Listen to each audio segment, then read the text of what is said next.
Learno World. Let's learn with animation. नमस्कार बच्चों, तो आज जो हम पाठ पढ़ने वाले हैं वो है क्लास 12th हिंदी अंतराल का चैप्टर नंबर 4, जिसका शीर्षक है अपना मालवा खाओ उजाड़ू सभ्यता में। चैप्टर शुरू करने से पहले आपसे एक रिक्वेस्ट है कि अगर ये एक्सप्लेनेशन आपको ज़रा से भी अच्छी लगे तो वीडियो को लाइक, शेयर और चैनल को सब्सक्राइब कर दें। तो चलिए हम अपने पाठ को शुरू करते हैं। इस पाठ के लेखक प्रभाष जोशी जी हैं। अपना मालवा पाठ प्रभाष जोशी के जनसत्ता में छपे स्तंभ कागज कार्य में 1 अक्टूबर 2006 को प्रकाशित हुआ था। यह पाठ एक यात्रा वृत्तांत है। पाठ के अनुसार प्रभाष जोशी और उनका परिवार रेल द्वारा उज्जैन से इंदौर की यात्रा करता है। प्रभाष जोशी क्योंकि मालवा क्षेत्र के निवासी हैं, इसलिए वे वहां के प्राकृतिक परिवेश, वनस्पतियों, तालाब, नदियों, नालों से अच्छी तरीके से परिचित हैं। उन्होंने अपनी यात्रा के दौरान रास्ते में मिलने वाली नदियों के जल भराव और बाढ़ संबंधी वर्णन किए हुए हैं। और वो आगे कहते हैं कि नवरात्रि शुरू होने के बाद भी बादल अभी छटे नहीं हैं। आसमान बादलों से भरा हुआ है। प्रभाष जोशी जी जिस रास्ते से गुजर रहे थे, वहाँ बीच बीच में दोनों ओर उजली धूप निकल आती है।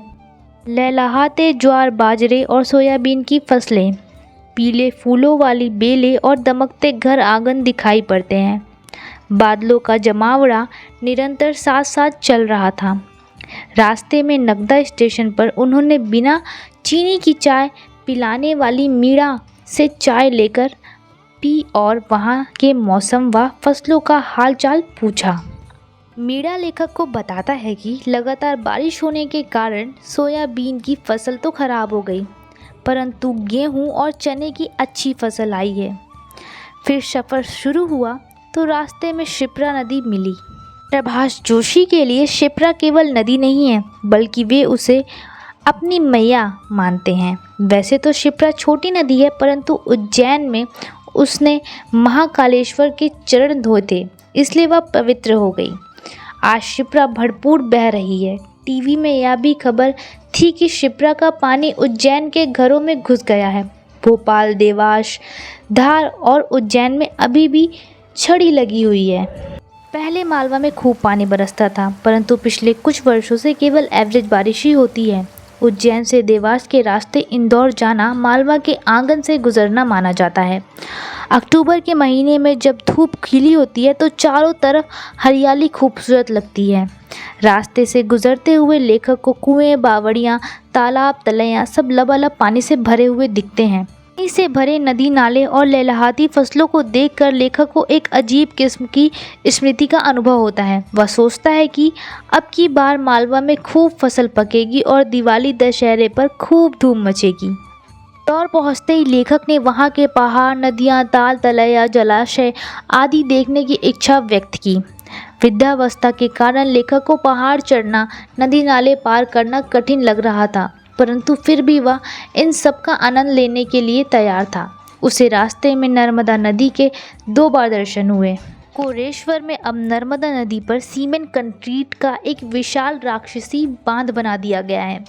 नर्मदा कहीं मटमैली, कहीं छिछली अपने तल के पत्थर दिखाई और कहीं कहीं अथाह गहरी दिखाई देती है।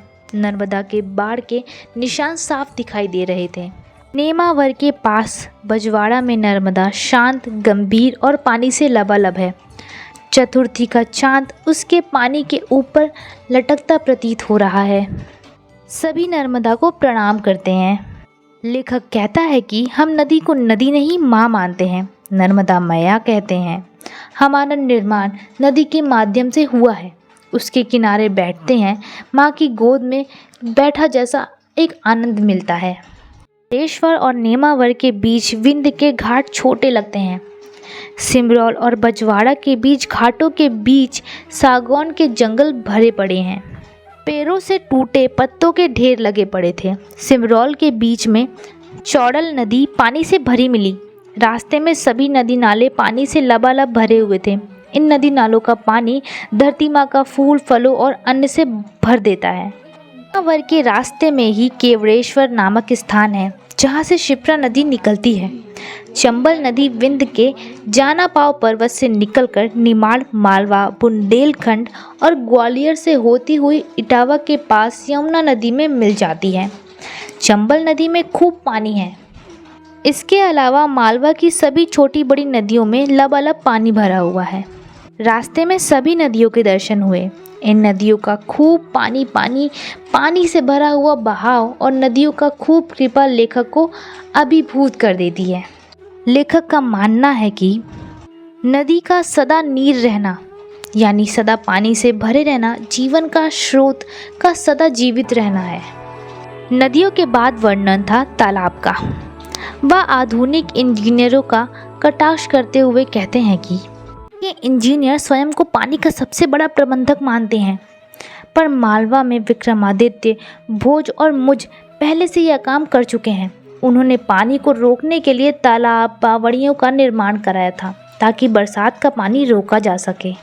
आज के इंजीनियरों ने तालाब को गाद, कूड़े कचड़ों से भर दिया है और ज़मीन के पानी को पाताल से भी निकाल लिया है। नाले सूख गए। पग पग पर नीर वाला मालवा सूखा हो गया। जहाँ हर जगह पानी मिलता था आज वहाँ पानी नहीं है। कभी वहाँ की नदी को पार करने के लिए हाथी पर बैठना पड़ता था। अतभागा पुल के नीचे इतना पानी रहा करता था जितना महाराष्ट्र की चंद्रभागा नदी में। इंदौर के बीच से निकलने वाली नदियाँ उसे हरा भरा और गुलजार रखती थीं। क्षिप्रा, चंबल, गंभीर, पार्वती, काली सिंध, चोरल से या सदा नीरा नदियाँ अभी मालवा के गालों से आंसू भी नहीं बहा सकती। कहने का आशय यह है कि यह सभी नदियाँ सूख चुकी हैं। 1899 में मालवा में सिर्फ 15.75 इंच पानी गिरा था। 1973 में 77 इंच पानी गिरा। यदि 28 इंच से कम बारिश हो तो वह सूखे का साल होता है।